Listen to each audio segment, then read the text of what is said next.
You know, this conveniently off-camera fireplace is actually rather soothing. The hell are you doing? Proving you wrong. How? I'm doing the whole show blindfolded. Bet?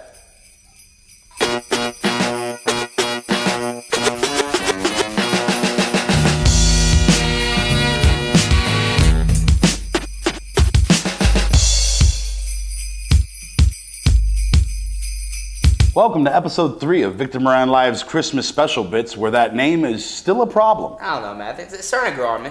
So you're saying that VictorMoranLive's Christmas Special Bits is growing on you? Man, it's gross. Take it back. No matter, because this is the episode where we turn it all around, all right? We got the kinks worked out. I seem somewhat presentable. What are you talking about? I've had a haircut, and this is my best suit. Did it change after I put this on?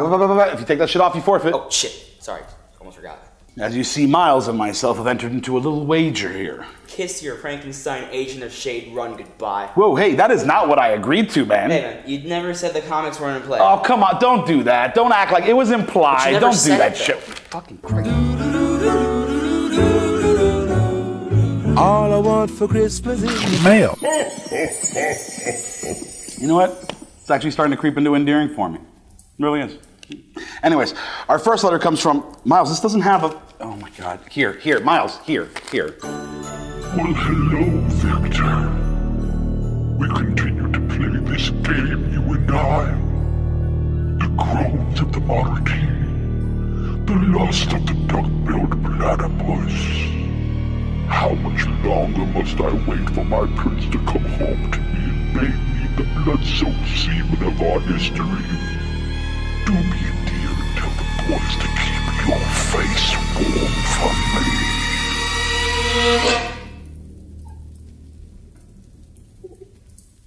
well, that was different. Should we be concerned? Nah. I mean, no, it's fine. Unless, you know, it definitely feels like a next year problem. Right? These new cookies taste like paper. On to this week's program.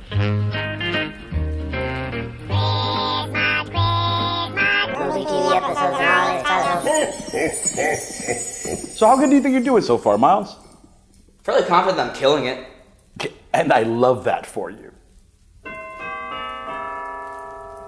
Okay, we start the week off with the Guardians of the Galaxy Holiday Special. It's no Star Wars Holiday Special, but it's enjoyable, and there's an opening song in it that's really awesome. We move on to Tuesday for a little Doctor Who action with my favorite Doctor, the 12th, with the return of Dr. Mysterio. It's like the perfect mix of like humor and heartbreak and camp. It's just, I miss Capaldi so much, you know, but I am looking forward to Judy. Anyways, Wednesday we keep it fantastical with He-Man and She-Ra, a Christmas special. There is nothing more than I have to say about this. If you've seen He-Man and She-Ra, you know what you're getting into. Thursday we move into the dark fantastical with 2015's Krampus. You know, it's directed by the same dude that did Godzilla King of Monsters. So fucking good. Friday, we get a little David Harbour with Violent Night, you know?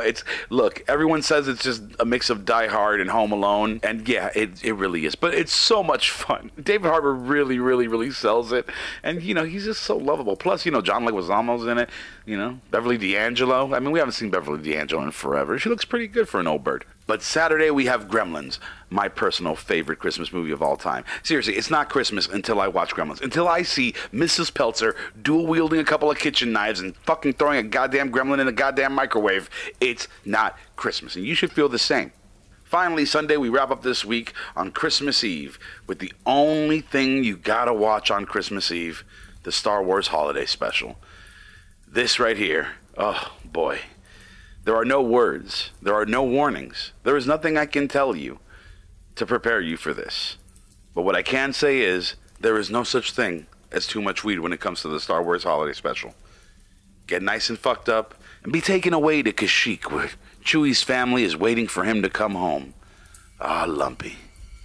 Lumpy in those eyes. Those goddamn eyes. Anyways, that's this week's schedule. Enjoy it.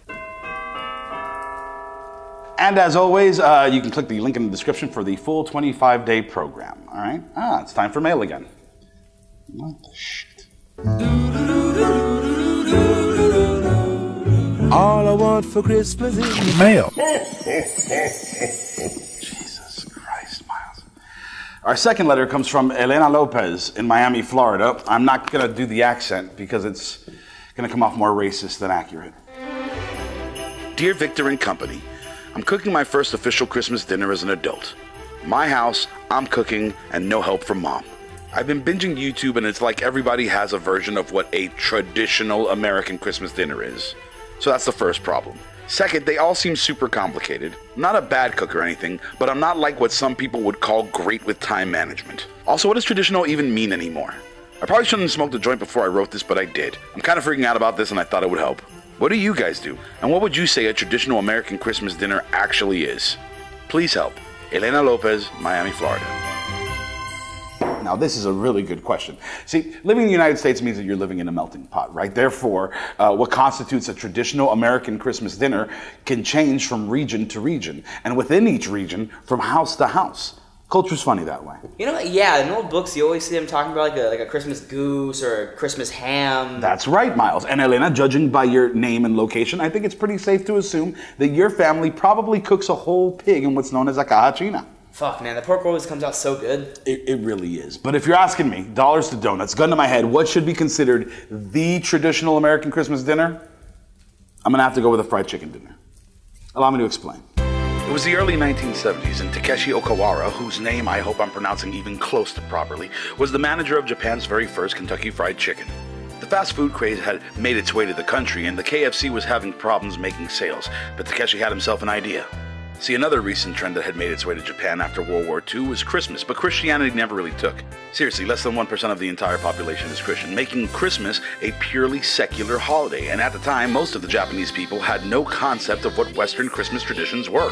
Enter Takeshi and KFC with the Kentucky for Christmas marketing campaign, peddling the lie that in the United States, a traditional Christmas dinner was fried chicken. The public totally bought the lie, and sales went through the roof. Shit, it worked so well that Takeshi eventually became the CEO of KFC Japan, and a large portion of Japanese people have lived their entire lives with Kentucky Fried Chicken as their traditional Christmas dinner. Yeah, seriously, this is a real thing that happened. Look it up.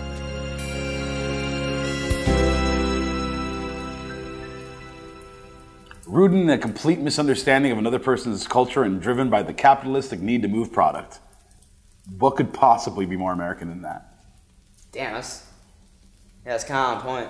Right? Plus, it's cheap, easy, and a fun story to tell your guests as you dine over the deliciousness that is fried chicken. That's a win-win-win. That's a triple win. You're damn right it is. Then you do it next year, and the year after that, and the year after that, and boom, bap, you got yourself a nice little tradition. Hell, I've been doing it for years, and I got no complaints. I mean, it's fried chicken. Who the hell's gonna bitch about fried chicken? Fascists. Yeah, but they're gonna complain no matter what. All right, well, feels like a good stopping point for the episode, so we're gonna wrap this thing up so Miles can look at the playback and see how bad he just lost this bet. Fuck! We almost made it through the whole fucking episode, dude. Man, just don't pick up. Yeah, that's not really an option, man. If I don't pick it up, then my mobile's gonna start ringing, and if I don't pick up my phone, then your fucking mobile's gonna start ringing. You just mentioned that we're already done. I don't think that information isn't known, man. Jesus. Yeah, what's up? Oh. All right, then. Okay, I'll talk to you later. So? No notes. No notes. No notes. Hey! Hey! All right, everyone. We'll see you next week for Christmas Day. No fucking notes. Can you fucking believe it? I'm fucking flabbergasted.